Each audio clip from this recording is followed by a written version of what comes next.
Україно, рідна земля мати, Господь, Отець наш Небесний, благословіть. Welcome to BBC News as we continue our coverage of this developing story that's coming into us from Russia, where the prison service has announced that the jailed Kremlin critic Alexei Navalny has died.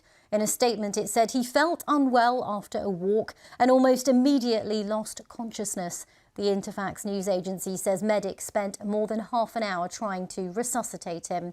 In the last few moments, the US Secretary of State Antony Blinken has said that Russia is responsible. The 47-year-old was serving a 19-year jail term for offences widely considered to be politically motivated. In 2020, he was poisoned with the nerve agent Novichok. Well, I'm joined in the studio by Olga Ivshina from the BBC's Russia service. Olga, for people who are just joining this coverage, just tell us why Mr. Navalny was such a thorn in Vladimir Putin's side. I guess Alexei Navalny is the most prominent, the most well-known, and probably one of the brightest critics of Vladimir Putin and the Kremlin in the past, at least 15, 20 years. And we have seen that one by one, those people who dared to openly criticize Kremlin, to challenge Kremlin's narrative, they were disappearing one by one. Some of them were killed, some of them ended up in jail, some of them were poisoned with unknown substances. Sometimes some of them were poisoned even few times. Actually, Alexei Navalny's friend and ally, Vladimir Kara-Murza, he was poisoned twice before he was put in prison, and each time he decided to return. Alexei Navalny was a very bright politician, very intelligent man, but also he, I guess, was very talented in presenting himself. So his YouTube channel was incredibly popular. Films, sort of YouTube videos he produced, gathered millions and millions. Certain videos got 20 million views, 30 million views. So they were reaching audience all over Russia. And he was inspiring people, once again, all over Russia, in dozens and dozens of Russian cities, to join protests before the start of the large Russia's invasion into Ukraine. So before that, he was inspiring protests all over Russia. And of course, this was a development which was very concerning for the Kremlin. And I think it's also very important to note that he was very appealing to the young audience. So I guess that might have concerned the Kremlin very much, because we know that currently the core of Putin's supporters are sort of people in their 50s, 60s, and on the contrary to that, supporters of Mr. Navalny were 18, 20, sometimes even 16 years old. So he was incredibly popular among youngsters, which of course is worrying for any politician, because this is people you want to target, because they will, they will stay with you, and they are the future of your country. Olga Ivshina, for the moment, thank you very much, and we'll be back with you later. Well, our correspondent Paul Adams now looks back at the life of Alexei Navalny.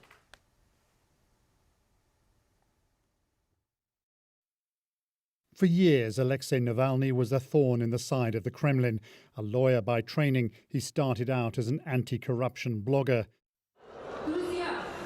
But he shot to prominence in 2011 during protests over parliamentary elections tainted by allegations of fraud. The demonstrations were the largest Russia had seen for years. Navalny was arrested, suddenly emerging as a significant opposition figure. His charismatic presence on the streets soon made him a regular target of the authorities. Alexei Navalny was a strong nationalist, but also a fierce critic of Russia's powerful elites. He developed a huge following on social media, publishing regular investigations into high-level corruption.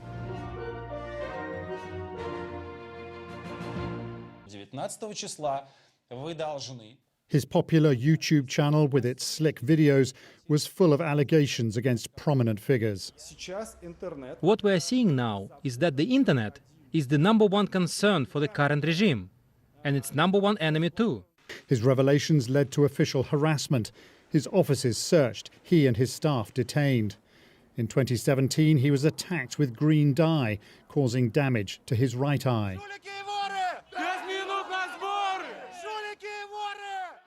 The following year, he was barred from running for president, manhandled and arrested at a demonstration in Moscow. And in 2020, he was poisoned, falling ill on a flight from Siberia. He was evacuated to Germany for treatment. International chemical weapons experts found traces of the nerve agent Novichok.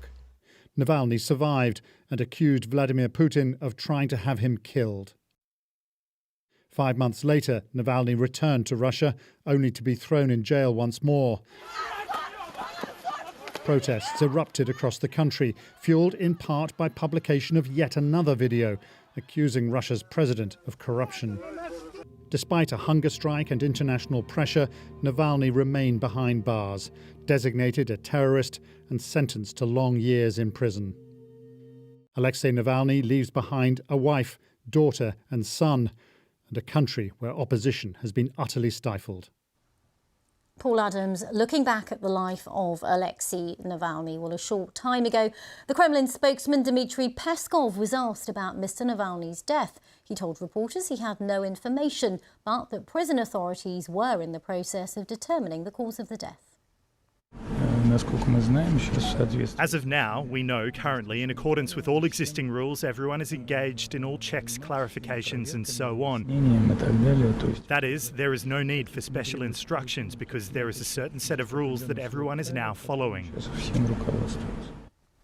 Well, leaders around the world have been responding to this news.